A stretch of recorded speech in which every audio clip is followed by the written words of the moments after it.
Estudar a Bíblia, estudar a Bíblia, estudar a Bíblia na escola dominical. Estudar a Bíblia, estudar a Bíblia, estudar a Bíblia na escola dominical. Vem mais de Deus aprender, fortalece e faz crescer. É domingo de manhã na EBD. Olá, nós estamos na lição 14 da EBD e essa lição tem o título Liberdade ou Escravidão? E o nosso versículo-chave está lá em 1 Coríntios 7, versículo 22. E diz o seguinte: pois quem foi chamado no Senhor, sendo escravo, é liberto que pertence ao Senhor. Do mesmo modo, quem foi chamado sendo livre é escravo de Cristo. E liberdade espiritual é estar em Cristo. E assim, se alguém estar em Cristo, é uma nova criatura. Esse versículo está em 2 Coríntios 5, 17. E há um texto lá em Lucas 1, 38, que na realidade Maria diz, e diz o seguinte: aqui está a serva do Senhor, que se cumpre em mim conforme a tua palavra. Ela sabia que ela tinha um propósito, que ela era uma mulher separada, e ela se colocou na posição de serva. Eis aqui a tua serva. E aí nós vamos ver nessa lição alguns passos, né?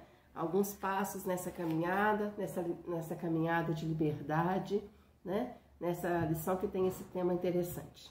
O primeiro vem a ser a conversão, né?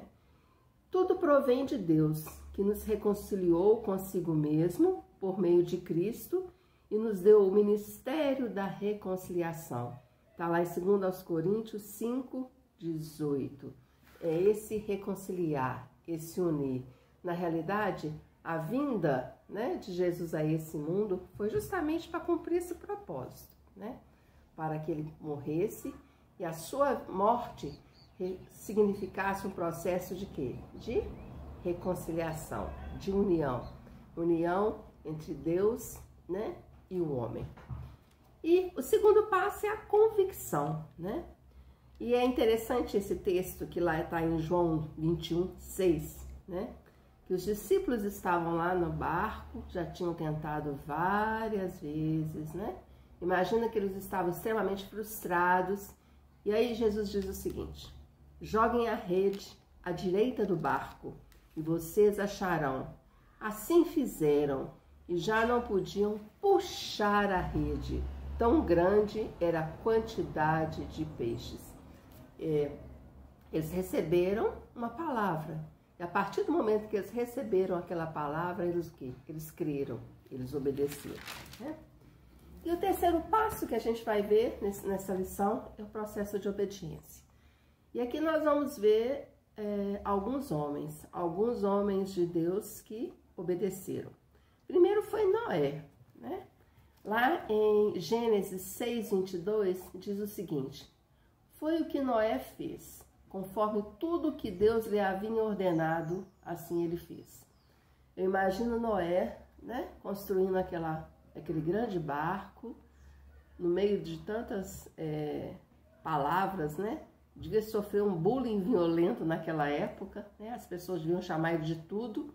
Que homem é esse que está construindo esse barco? Para que esse barco?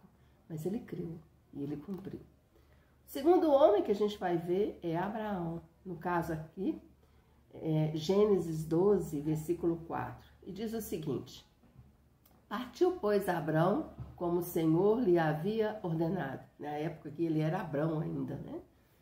Ele recebeu uma ordem também. Ele sabia que ele tinha que ir, que tinha que partir daquele lugar. E ele foi, ele creu, né? Ele cumpriu, né, aquele chamado que ele foi feito. O terceiro homem de Deus que a gente vai ver nessa lição, nesse processo de obediência, é Moisés. E esse texto está em Êxodo 4, versículo 20. E diz o seguinte: então Moisés tomou a mulher e os filhos, fez com que montassem no jumento e voltou para a terra do Egito. Moisés levava na mão o bordão de Deus. Interessante essa expressão, né? Ele volta, na realidade ele tinha ali naquele lugar uma grande missão, ele pega a sua família e ele tinha um direcionamento, né? E ele tomou na mão o quê? O bordão de Deus. O quarto homem que a gente vai ver nessa lição é Davi. E esse texto está em Atos 13, 22. Achei Davi, filho de Jessé, homem segundo o meu coração, que fará toda a minha vontade.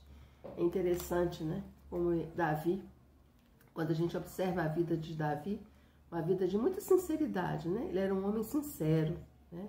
Nas suas ações, nas suas atitudes, uma vida muito interessante, muito rica. E ele foi chamado o homem segundo o coração de Deus. E o quinto exemplo que a gente vai ver é o exemplo de Paulo, né? E que está em Atos 26, 19. E lá diz o seguinte: assim, ó rei Agripa, não fui desobediente à visão celestial. Aqui ele faz uma declaração, né? Uma declaração de fé, da sua obediência, da obediência a Deus. E nesse processo que a gente está vivendo de liberdade em Cristo, a gente tem uma santidade de vida.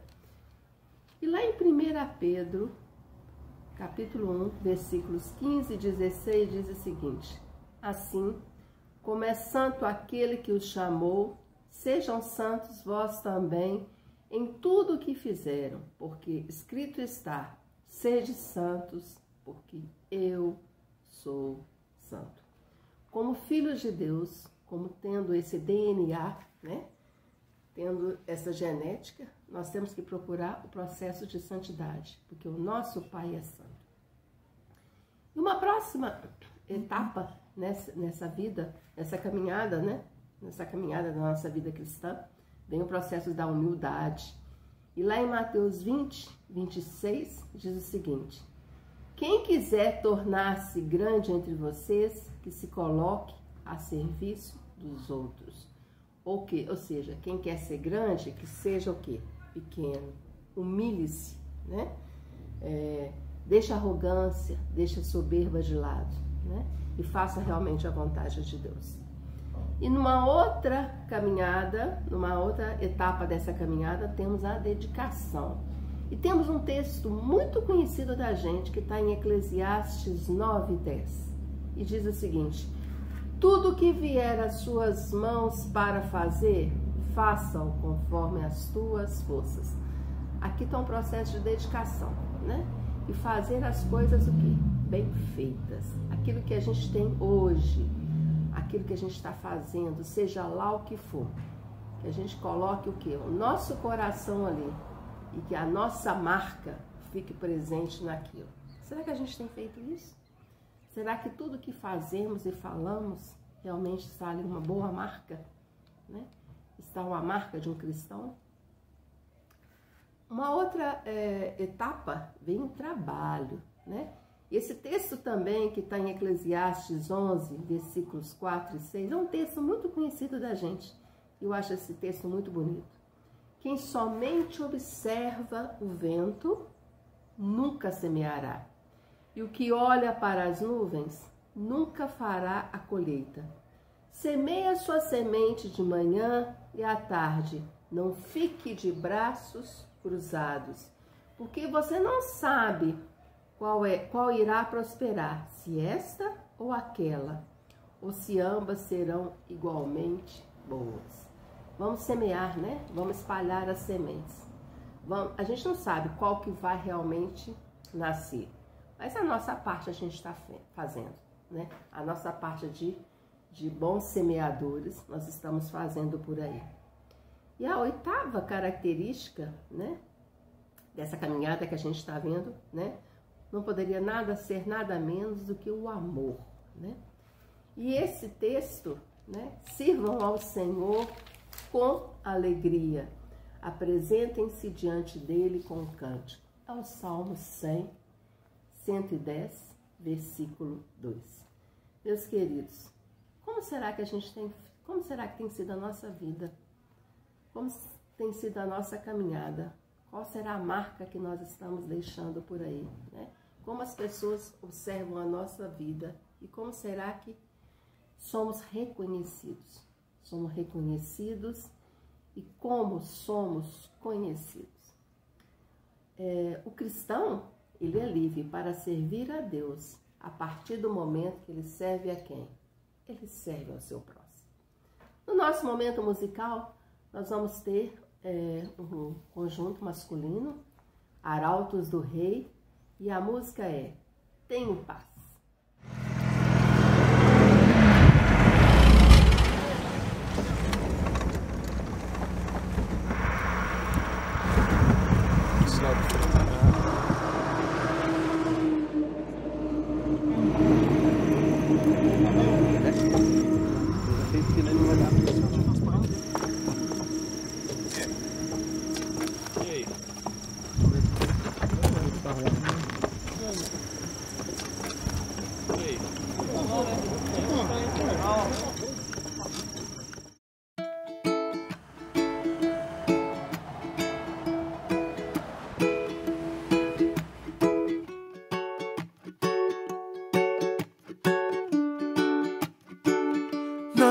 Que os meus dias sejam sempre sol, pois nuvens aparecem sem me avisar. E quando está escuro, eu também tenho medo. Não é que minhas flores nunca murcharão, pois quantas vezes peço e recebo não. Às vezes eu espero, às vezes eu me canso, mas nada vai me impedir de sorrir e me alegrar. Eu posso confiar, pois todo o tempo meu Deus comigo está. Eu tenho paz, em Cristo eu tenho paz. Eu venço as tempestades, seguro e escondido no Senhor. Tenho paz, não posso entender. No meio do deserto eu vejo a esperança renascer. Tenho paz.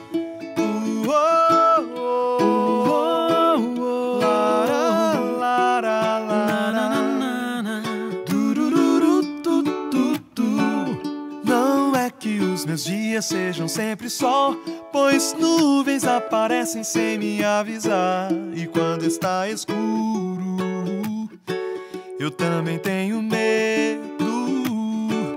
Não é que minhas flores nunca murcharão, pois quantas vezes peço e recebo não. Às vezes eu espero, às vezes eu me canso, mas nada vai me impedir de sorrir e me alegrar. Eu posso confiar, pois todo o tempo meu Deus comigo está. Eu tenho paz, em Cristo eu tenho paz.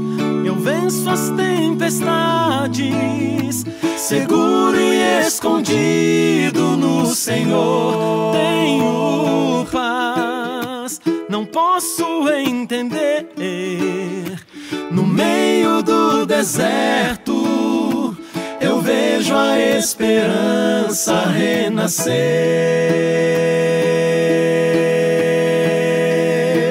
Tu tens o universo em tuas mãos, quem poderia me roubar?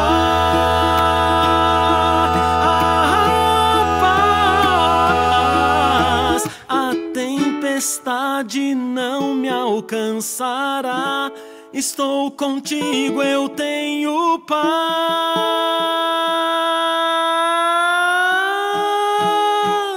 Tenho paz, em Cristo eu tenho paz. Eu venço as tempestades, seguro e escondido no Senhor. Tenho paz, não posso entender. No meio do deserto vejo a esperança renascer, tenho paz.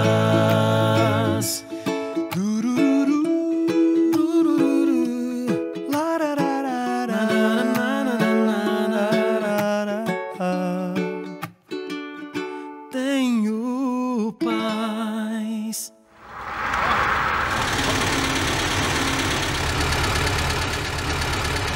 E aí, rola carona aí?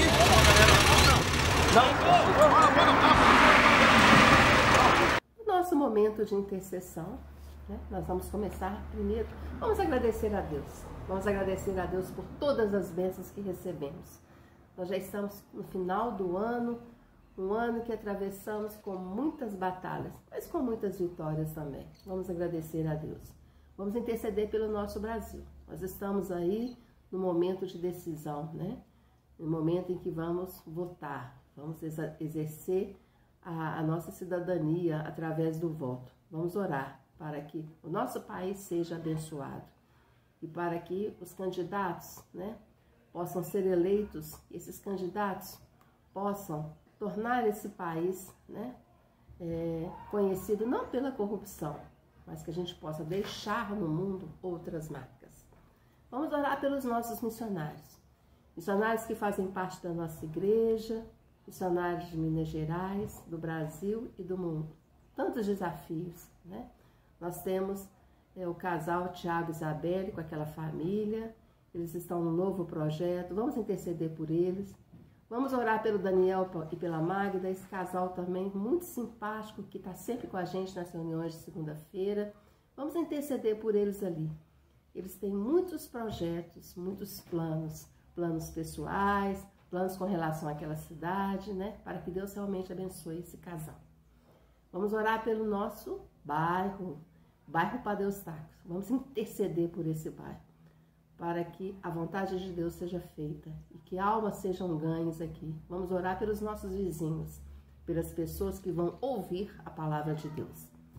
Vamos orar pela Igreja Batista das Alterosas, os ministérios, os diáconos, a diretoria, para que Deus esteja abençoando a cada pessoa, que esteja capacitando a cada um, né? E despertando novas pessoas para o trabalho. Vamos orar pelas nossas famílias, né? Famílias que têm passado por tantas aflições financeiras, questão da saúde, questão de relacionamentos, né? Vamos interceder pelas nossas famílias. Vamos orar pelos nossos dízimos e pelas ofertas, né? Vamos orar para que Deus abençoe, né? E que Deus abençoe também o nosso tesoureiro, para que esse homem de Deus, né, tendo uma função tão difícil, mas que Deus possa estar capacitando, abençoando a ele e a sua família. Vamos orar pelos nossos idosos e pelos enfermos, por essas pessoas que merecem todo o nosso caminho e pelas pessoas que estão ali cuidando dos idosos, cuidando dos enfermos, para que essas pessoas também sejam abençoadas por Deus. E vamos orar pela EBD. Nós estamos agora numa nova fase, uma fase presencial, para que Deus possa nos abençoar, e aqueles que continuam no modo online, né? Para que Deus possa continuar abençoando-os também. Vamos orar pelo Coro Dominus, pela Regina, pelo Gilmar e por cada corista, para que toda a honra, toda a glória, né, seja sempre para Deus. Tenham todos uma boa semana e até breve.